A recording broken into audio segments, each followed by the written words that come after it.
అంటే సర్వం అంటే ఏంటి? జగత్తు. ఈ జగత్తంతా అంటే సర్వంకలం అంటే సర్వం. ఇదం అంటే ఏంటి? జగత్తు.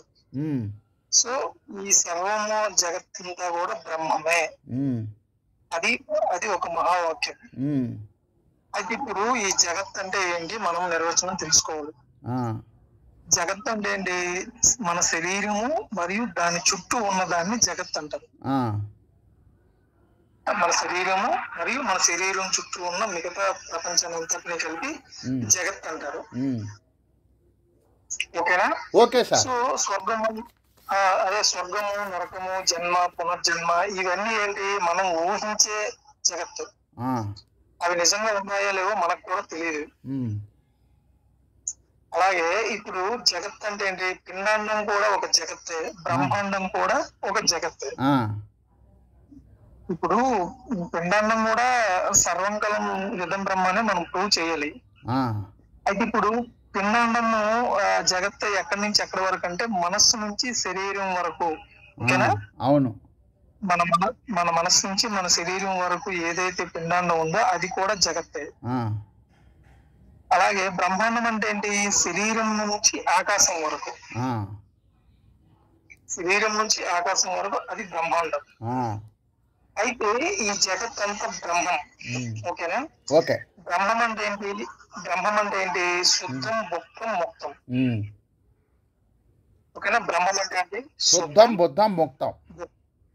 ముక్తం. శుద్ధం అంటే ఏంటి? దాన్ని ఏది కలపలేదు, ఏది చేయలేదు. అది శుద్ధం అంటే దాన్ని ఏది అంటే అసంగం. అసంగం అంటే ఏది టచ్ కాదు, దాన్ని ఏమి చేయలేదు, ప్రభావితం చేయలేదు. దాన్ని కత్తి పట్టుకొని చింపినా అది చిరగదు, అసలు ఏమీ చేయలేదు వాటిని. చత్రములు ఇది ఉంటుంది కదా, భగవద్గీతలు ఉంటుంది కదా, చత్రములు ఛేదించలేవు, ఏమీ చేయలేవు. అసంగోహం అసంగోహం అసంగోహం పునఃపునః సచ్చితానంద రూపోహం అహమేవావ అద్వయం. మరి భుక్తం అంటే? ముక్తం అంటే ఈ జ్ఞానము ఆ శుద్ధము కలిస్తే ముక్తంట. లేదండి, నేను అనేది ఏంటంటే ముక్తం అంటే అంటే అలా ఉంటది, ఎప్పుడు ఉంటది, అలాగా సర్వవ్యాపకం అంటే స్వేచ్ఛ అన్నమాట, దానికి ఏం అంటుకోదు. దానికి ఏం ఉండదు. శుద్ధం, భుక్తం, ముక్తం. అది ఒక కరెంట్ ఎలాగైతే వాషింగ్ మిషన్లో ఉన్నా కూడా ఏమి అంటుకోకుండా ఎలా పనిచేస్తుంది, అది కరెక్ట్ కాదు కరెంటు. వాషింగ్ మిషన్ ఫంక్షన్ వ్యక్తం అవుతుంది ఈ కరెంటు సాన్నిధ్యంలో. అట్లాగూ ఓకే ఓకే. అప్పుడు ఈ జగత్తంతా వాస్తవమా కాల్పనికమా? అది ఓకేనా? వాస్తవం అంటే ఏంటి? ఉన్నది, జగత్ అనేది వాస్తవంగా ఉన్నది, కానీ అది బ్రహ్మంగా ఉంది మనం తెలుసుకుంటే. సో బ్రహ్మం అంటే ఏంటి? శుద్ధం, ముక్తం, భుక్తం, ముక్తం. శుద్ధం, బుద్ధం, ముక్తం కాదు, వాస్తవం కాదు. ఎందుకంటే మనం నామరూప క్రియలతో చూస్తున్నాం కాబట్టి అది వాస్తవం కాదు. అలాగా మనం ప్రపంచాన్ని నామరూప క్రియలతో చూస్తే అది వాస్తవం కాదు. ప్రపంచాన్ని బ్రహ్మంగా చూస్తేనే అది వాస్తవమైన ప్రపంచం. అది సర్వంకలం ఇదం బ్రహ్మ అంటే అనే దాని యొక్క డెఫినిషన్. ఓకేనా? సర్వంకలం ఇదం బ్రహ్మ అనే దానికి ఒక నిర్వచనం. అది ఇప్పుడు ఈ నిర్వచనాన్ని మనం ఏం చేయాలి? ఇది వాస్తవం కాదు, నామరూప క్రియలతో కనిపిస్తున్నటువంటి ప్రపంచం అనేది వాస్తవం కాదు అని మనం ప్రూవ్ చేయాలి. వాస్తవం అంటే ఏంటి? ఉండటం. వాస్తవం అంటే ఏంటి? ఉండటం. ఇప్పుడు సత్యం అనుకోండి, సత్యం ఏమవుతుందంటే దాని పాటికి అది ఇంకా దేని మీద ఆధారపడకూడదు. సత్యం అంటే దాని పాటికి అదే ఉండాలి, ఇంక దేని మీద ఆధారపడకూడదు. అసత్యం అంటే ఇంకొక దానిపై ఆధారపడేది. ఓకేనా? ఇది చాలా ఇంపార్టెంట్. ఇప్పుడు బ్రహ్మాండానికి ఆధారం ఏంటి? అది సత్యం అంటే మీకు చెప్పాను, దానిపాటికి అదే, ఇంక దేని మీద ఆధారపడకూడదు. అసత్యం అంటే ఏంటి? ఇంకొక దానిపై ఆధారపడేది అసత్యం. ఇప్పుడు బ్రహ్మాండానికి ఆధారం ఏంటి? చెప్పండి. బ్రహ్మాండానికి ఆధారం పిండ బ్రహ్మాండానికి ఆధారం పిండాండం కాదు, జ్ఞానం. బ్రహ్మాండం అంటే ఏంటి? మనకు కనిపిస్తున్న సూర్యుడు, చంద్రుడు, భూమి, ఇదంతా బ్రహ్మాండం. అవును. దానికి ఆధారం ఏంటి? ఆకాశం. ఆకాశం. ఎందుకంటే ఆకాశంలోనే ఈ బ్రహ్మాండం అంతా ఉన్నాయి. భూమి, జరాయుజ, అండజ, ఉద్భిజ ఇవన్నీ ఉన్నాయి. వీటికి ఆధారం ఏంటి? భూమి. దేనికి? ఈ జరాయుజ, అండజ, ఉద్భిజ వీటన్నింటికి ఆధారం ఏంటి? భూమి. మనకు కూడా ఆధారం ఏంటి? భూమి. ఎందుకంటే మనం భూమి మీదే కదా ఉన్నాం. అవునండి. ఆ భూమి అనేది జననం మరణాలకి కారణం భూమి. ఓకేనా? ఓకే. ఒక చెట్టు పుట్టాలన్నా, ఒక చెట్టు చనిపోవాలన్నా, ఒక వ్యక్తి పుట్టాలన్నా మెట్లో నుంచి పుట్టి మెట్లో అలా ఉంటది కదా, ఆ విధంగా అనమాట. ఓకే. నేనేంటి? నేను భూమి మీద ఆధారపడ్డాను. నాతో పాటు సమస్త జీవరాశులు కూడా భూమి మీద ఆధారపడి ఉన్నాయి. మరి ఈ భూమికి ఆధారం ఏంటి? భూమికి ఆధారం ఆకాశం. భూమికి ఆధారం ఆకాశం. అంటే బ్రహ్మాండానికి ఆధారం ఆకాశం. పిండాండానికి కూడా ఆధారం గాలి. పిండాండంలో కూడా గాలి ఉంటుంది, అది కూడా గాలియే. ఓకే. శరీరంలో గాలి ఉండాలి. ఓకేనా? ఆ గాలియే అమ్మవారు. ఆ గాలి అనేది అమ్మవారు. మనకు ఆ గాలి ఏదైతే ఉందో ఆ గాలియే అమ్మవారు. దాన్నే సత్ అంటారు. సత్ అంటారు. Very good. ఇప్పుడు అన్ని ఆకాశంలో ఉన్నాయి, మరియు అన్నింటిలో ఆకాశం ఉంది. అవునా? ఉంది. కానీ దానికి తన గురించిన స్ఫురణ లేదు. మనం చెప్పాలి అదిగో ఆకాశం అని. అదే ఇప్పుడు ఏంటి? బ్రహ్మాండం అంతా కూడా ఖాళీలో ఉంది. ఓకేనా? ఓకే. అంటే సమస్తము ఏదైతే బ్రహ్మాండము, పిండాండం ఉందో ఇవన్నీ కూడా ఖాళీలోనే ఉన్నాయి. అవును. ఈ సమస్తంలో కూడా మనకి ఖాళీ ఉంది. అవును, ఈ సమస్తంలో కూడా ఖాళీ ఉంది. అంటే ఇప్పుడు ఏంటి? ఆ సమస్తంలో ఆకాశం ఉంది, ఆ సమస్తంలో కూడా ఖాళీ ఉంది. ఓకేనా? ఓకే. సో ఇప్పుడు అంత ఆకాశంతో నిండిపోయినప్పుడు ఇప్పుడు దీన్ని బట్టి స్టేట్మెంట్ బట్టి ఏంటి? ఇప్పుడు అంత ఖాళీతో నిండిపోయింది. అంత ఖాళీతో నిండిపోయినప్పుడు పదార్థాలు అనేవి ఏంటంటే ఖాళీ లేకపోతే బ్రతకలేవు. ఓకేనా? ఓకే. అది ఇప్పుడు ఆకాశం లేకపోతే పదార్థాలు లేనప్పుడు వాటికి అస్తిత్వం ఎలా చెప్పగలం? అది ఇప్పుడు పెద్ద ప్రశ్న. ఏం చెప్పాము మనం? సమస్తము ఖాళీలో ఉంది, సమస్తంలో కూడా ఖాళీయే ఉందని చెప్పాము. అంటే ఖాళీ అనేది లేకపోతే సమస్తము లేదు, ఏది లేదు. అది ఇప్పుడు వీటికి అస్తిత్వం అనేది ఎలా చెప్పగలం మరి మనం? దానికి అస్తిత్వం ఎలా చెప్పగలం అంటే, మరి పదార్థాలు కూడా కనిపిస్తున్నాయి కదా మనకి, మరి ఖాళీ లేకపోతే వాటికి అస్తిత్వం లేదన్నావు. మరి ఇప్పుడు కనిపించే పదార్థాల తాలూకా అస్తిత్వం ఏంటి? ఉనికి ఏంటి? దానికి ఆన్సర్ ఏంటంటే ఆకాశం తాలూకా అస్తిత్వమే ఆ పదార్థాల యొక్క అస్తిత్వం. అది ఆకాశం తాలూకా అస్తిత్వమే వాటి పదార్థాల తాలూకా అస్తిత్వం. ఆకాశం యొక్క స్థితి వాటి స్థితి. అంటే ఆకాశం అంటే ఉండటం అంటే స్థితి. ఇది లేకుండా ఏది ఉండలేదు. ఆకాశం స్థితి ఈ పదార్థాల తాలూకు స్థితి. వీటికి వేరే స్థితి లేదు.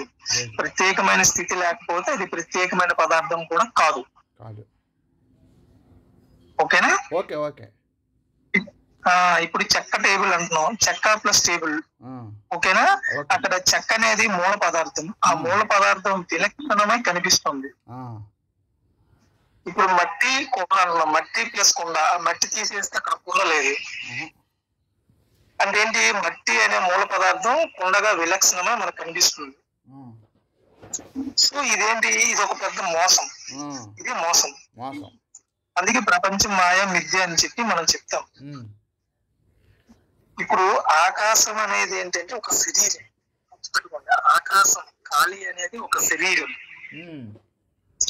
ఓకే, ఈ శరీరానికి సూర్యుడు, చంద్రుడు, మానవులు, వృక్షాలు, ఈ శరీరం అనే దానికి ఇవన్నీ చేతులు, కాళ్ళు, చేతుల్లో కనిపిస్తున్నాయి.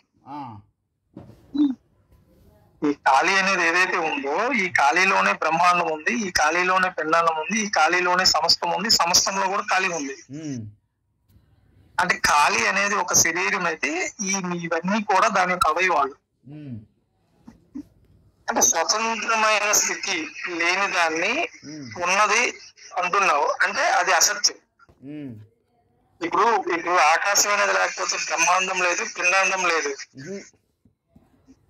ఖాళీ అనేది లేకపోతే వాటికి అస్తిత్వమే లేదు, అది అసలు లేవు.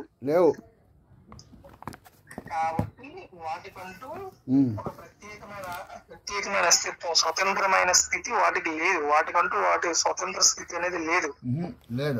ఎందుకంటే ఖాళీ అనేది లేకపోతే అవి లేవు కాబట్టి. సో ఇది అసత్యం. అర్థమైందా? అది ఇప్పుడు సత్యం. సత్యం అంటే ఏంటి? ఆకాశం అనేది సత్యం, అది అసత్యంగా నీకు కనబడుతుంది. ఎందుకంటే ఆకాశమే ఇవన్నీ ధరించింది. ఇప్పుడు మన ముఖం మనం అర్థంలో ఎలా చూసుకుంటున్నామో, మన నీడ మనం ఎలా చూసుకుంటున్నామో, అలాగా ఆకాశం అనేది తనకున్న శరీర అవయవాలు ఇవన్నీ కలిపి అలా చూసుకుంటుంది. అది వీటన్నింటినీ ధరించి కనబడుతుంది. ఆకాశమే పోగై శరీరాలు అయ్యింది, ఆకాశమే పోగై హిమాలయాలు అయ్యింది, ఆకాశమే పోగై సూర్యుడు, చంద్రుడు, సముద్రాలు ఇవన్నీ ఆకాశం పోగైతేనే అయ్యింది. ఇప్పుడు ఆకాశం అనేది నిరాకారం, సర్వవ్యాపకం, అఖిలం. ఓకేనా? దానికి జనన మరణాలు లేవు, జీవితమే ఉంది. అలా ఉంటూ ఉండడమే ఉంది ఆకాశానికి. అంతేనా? అంతేనండి. ఆకాశానికి చావు లేదు, పుట్టుక లేదు, జీవితం ఒక్కటే ఉంది. ఎందుకంటే అది అలా ఉంటూనే ఉంది. అది ఎంత మందిని చూసిందో, ఎన్ని తరాలు చూసిందో చూస్తూనే ఉంటది.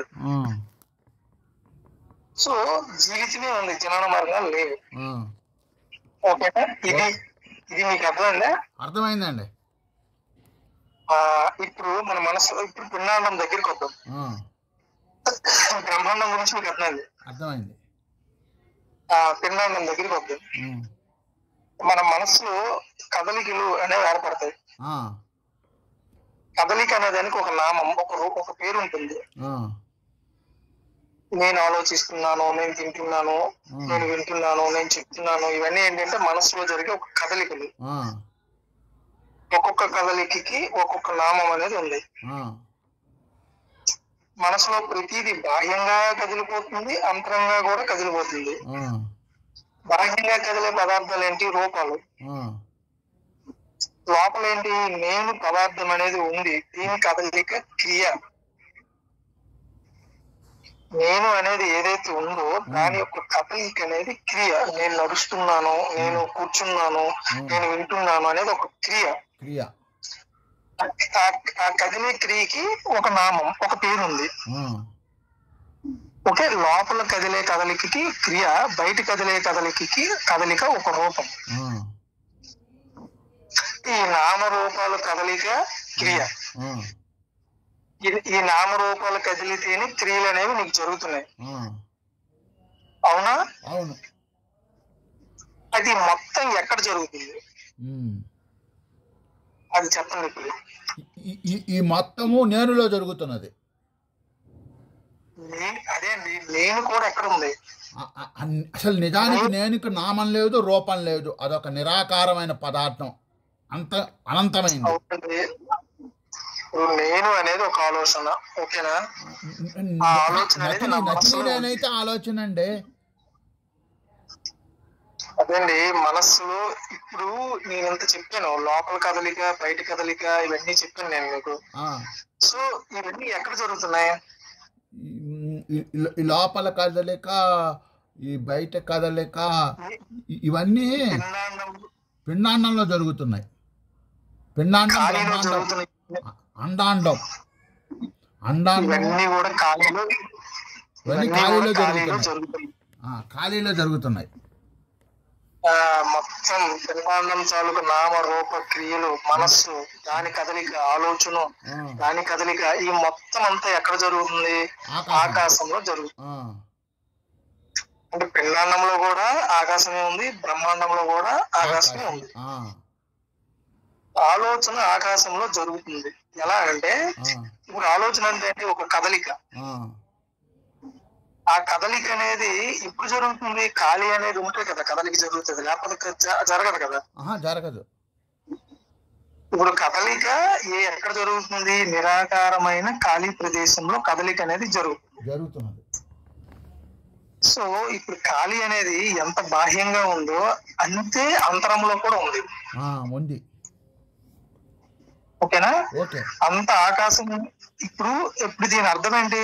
మన బ్రహ్మాండంలో ఉన్నవి, పిండాండంలో ఉన్నవన్నీ కూడా ఆకాశం యొక్క ఆభాసే. అర్థమైందా? ఉన్నది ఇదే. దీని స్థితి, దాన్ని సత్ అని అంటారు. ఓకేనా?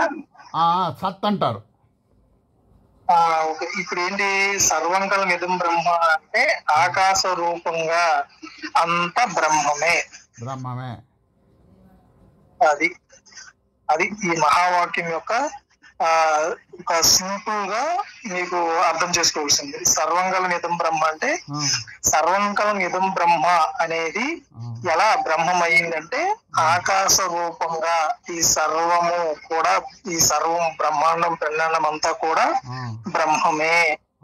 ఎందుకంటే ఆకాశం అంటే ఖాళీ. ఖాళీ అంటే ఏంటి? శుద్ధం, ముక్తం, బుద్ధం. బుద్ధం అనేది కాబట్టి బుద్ధం కాదు. కాబట్టి మనం ఏం చేస్తాం? బుద్ధం అంటే ఏంటి? కాన్షియస్నెస్, చిత్తు. బుద్ధం అంటే జ్ఞానం. చిత్తు. అదిగో వచ్చారు అమ్మగారు, మంగాదేవి గారు. అమ్మగారు కూడా వచ్చారు. రాలేదు అమ్మగారు రాలేదట్టుంది. ఇప్పుడు కార్తీక్ గారు వచ్చారు. కార్తీక్ గారు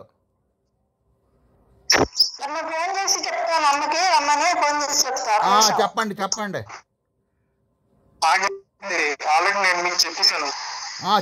చెప్పేశారు. ఇప్పుడు నా సందేహం ఏంటంటే ఈ కదలికలన్నీ ఈ సత్తుకు ఉండవు. ఎందుకంటే అది నిష్క్రియం, అది జడం. ఈ చిత్ అనేది దానికి తోడవ్వాలి, అప్పుడే దానికి ఆ కదలికలు వస్తాయి. అదండి బ్రహ్మం అంటే ఏంటి?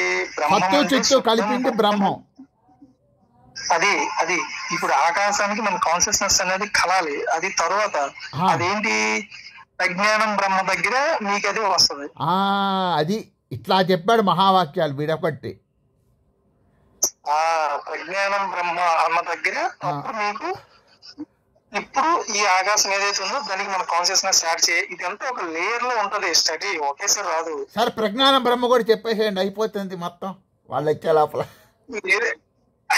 మీకు ఆల్రెడీ నేను మీకు సర్వంకాల మిదం బ్రహ్మ అనేది చెప్పారు. ఇదేమో సత్తుకి, చిత్తుకేమో మహావాక్యం అండి. అది ఎల్లంరాజు శ్రీనివాసరావు గారు చెప్పారు. మహావాక్యం అంటారు, స్వరూప వాక్యం అంట. ఆం బ్రహ్మస్మి, ఆం బ్రహ్మస్మి కాదు, ప్రజ్ఞానం బ్రహ్మ అనేది అది తర్వాత వస్తుంది. మీరు దీని మీద నేను సర్వంకాల మిదం బ్రహ్మ అంటే సర్వము బ్రహ్మం ఎలా అయిందో నేను మీకు చెప్పారు. ఎలా అయింది చెప్పండి. ఎలా అయిందంటే ఇప్పుడు ఈ పంచభూతాలుతో ఏర్పడినటువంటి బ్రహ్మాండము కానీ, ఈ పిండాండము కానీ, అండాండం కానీ మొత్తం పంచభూతాలతోనే ఏర్పడ్డాయి. ఈ పంచభూతాలు ఎక్కడి నుంచి వచ్చాయి? చిత్తులో నుంచి వచ్చాయి. చిత్తు సామాన్యం, సత్ సామాన్యం అని ఉండండి. ఈ చిత్తుకి ఎప్పుడైతే ఏకహ అనోక అహమస్మి అనుకుంటుందో అప్పుడు దీనికి ఇచ్ఛాశక్తి కలిగింది. ఇచ్ఛాశక్తి కలగంగానే ఆ జ్ఞానశక్తి గబగబా దానికి కావలసిన ఎక్విప్మెంట్ అంతా ఇచ్చేస్తుంది. కానీ అది ఇంకా ఫర్దర్గా నేను వాస్తవంలోకి వెళ్ళాలి అనుకున్నప్పుడు సత్తు నుంచి వస్తుందిట. అది దీనికి సున్నం మెటీరియల్గా మెటీరియలైజ్ అయిపోతుంది. అప్పుడు అప్పుడు పాపపుణ్యాలు వస్తాయి. లేకపోతే పాపపుణ్యాలు అనేసి రావు. అసలు జ్ఞానం శుద్ధం, అది బుద్ధం, అదే ముక్తం.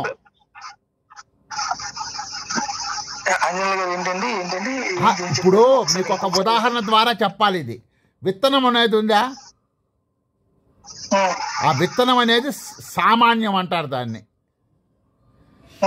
సత్తు చిత్తు రెండు ఉన్నాయి దాంట్లో. దానికి ఒక శక్తి ఉంది.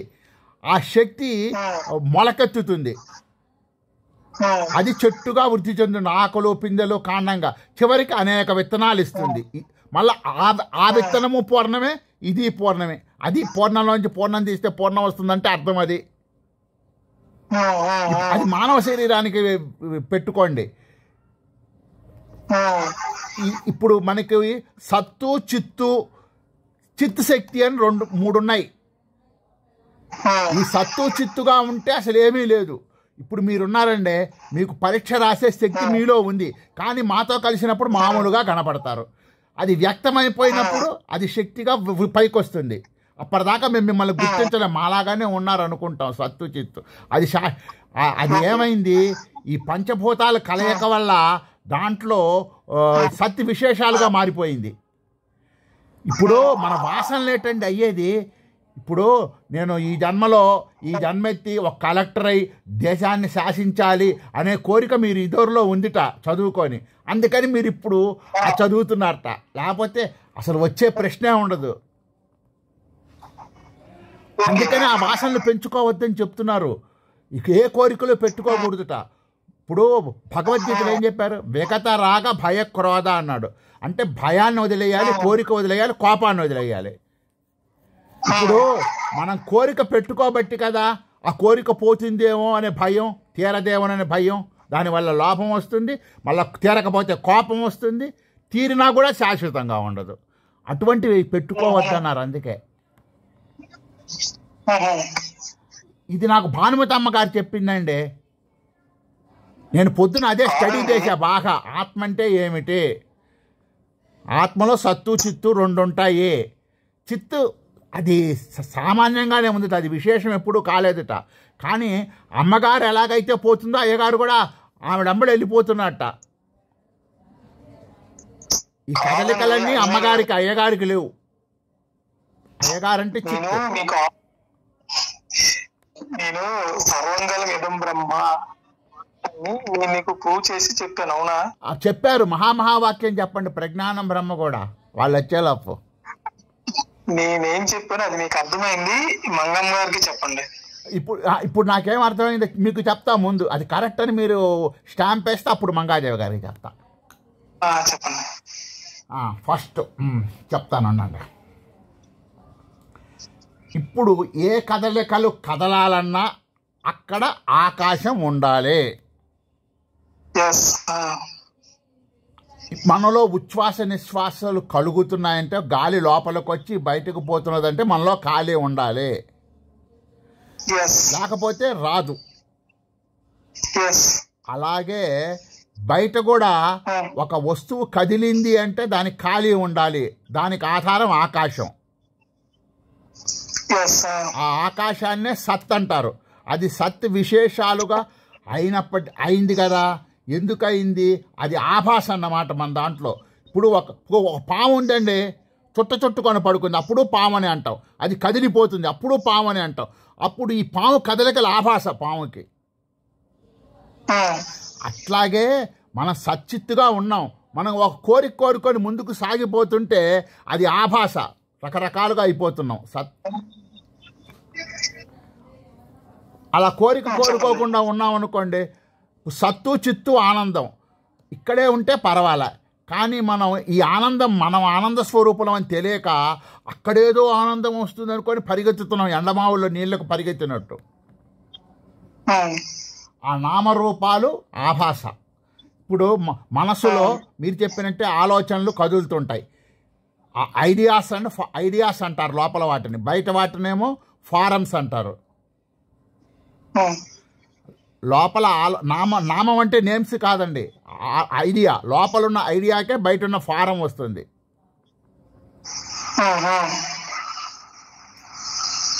ఇది నాకు ఇలా ఇప్పుడు నాకు అర్థమైందంటే మన జ్ఞాన స్వరూపలం. మర్చిపోయానండి మీకు ఒక విషయం చెప్పటం. నిన్న ఒక ఆయన సత్యనారాయణ రాజు గారు అని ఒక ఆయన ఉన్నాడు, నాయుడి 69 ఏళ్ళు. ఆయనంటే కొన్ని లక్షల తగాదాలని తీర్పు చెప్పేటండి. ఆయన ఈ బ్రహ్మం గురించి ఎంతో సాధన చేశాట. ఆయన ఎవరో తెలుసా మీకు? భీమవరంలో బ్రహ్మమ్మ గారు ఉంది. ఆవిడ 8 ఏళ్ల నుంచే బ్రహ్మం అయిపోయింది. ఆయన తమ్ముడే ఈయన, మన హైదరాబాద్లో ఉన్నాడు. నెమ్మదిగా ఫోన్ నెంబర్ తెలుసుకొని ఆయన కనెక్ట్ అయ్యా. ఆయన చెప్తాడు, మనమంతా శ్వాస మీద ధ్యాస అని అంటుంటారు చూడు వీళ్ళు, ఆయన దృష్టి మీద ధ్యాస పెట్టమంటున్నాడు. దృష్టి మీద దృష్టి పెట్టాలట.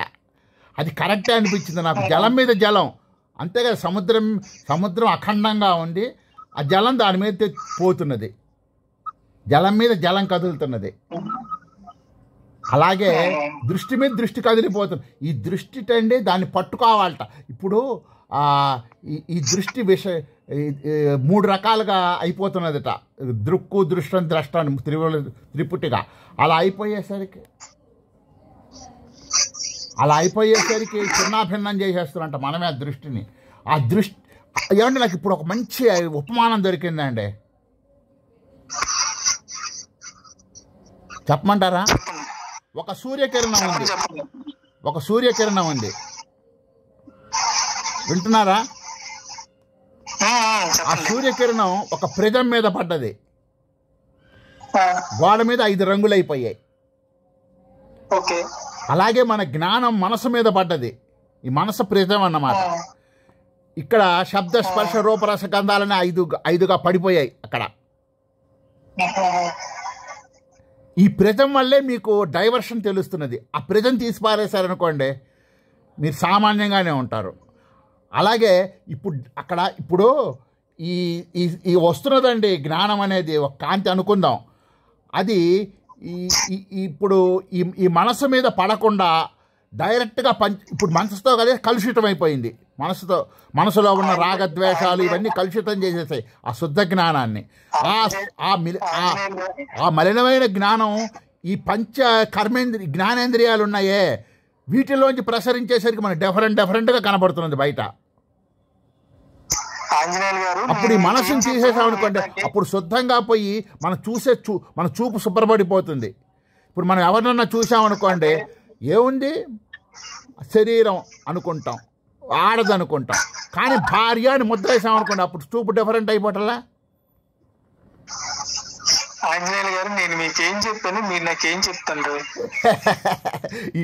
ఇంతకా ఆయన చెప్పింది ఏంటంటే ఆ దృష్టిని కట్టేసుకోమని చెప్తున్నాడు ఆయన. ఆయన చెప్పాడు, ఈయన చెప్పాడు, అవన్నీ తర్వాత. ఇప్పుడు మనం ఇక్కడ ఎందుకు అసెంబ్లీ అయ్యాము? సత్తుని గురించి తెలుసుకోవడానికి. అమ్మగారు వచ్చిందండి, మంగాదేవి గారు వచ్చింది. ఏమండే, ఇప్పటిదాకా నేను రికార్డ్ చేసిన అది ప్లే చేస్తా, సరిపోతుంది. ఏమంటారు?